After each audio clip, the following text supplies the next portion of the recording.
So, in thinking about physics, also thinking about energy, energy transference, and the sun, and peoples over time, and choices, and things like that. You've got the sun, and around the equator, it gets really, really hot.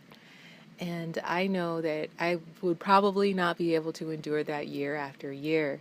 So, the sun as a motivator to spreading peoples all across the globe, I think there's something to that.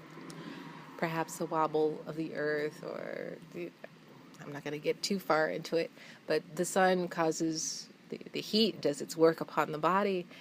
The body sometimes can just lay down and accept it. Some people are like that. They just love the heat. They just soak it up.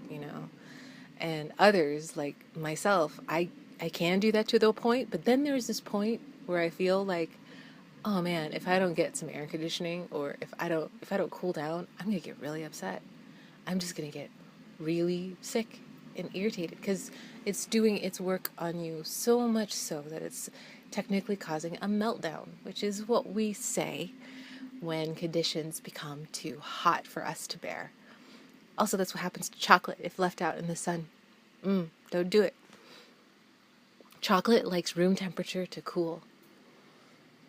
Anyway, people who are motivated to move, motivation for change, motivation for move. Some people require very little motivation.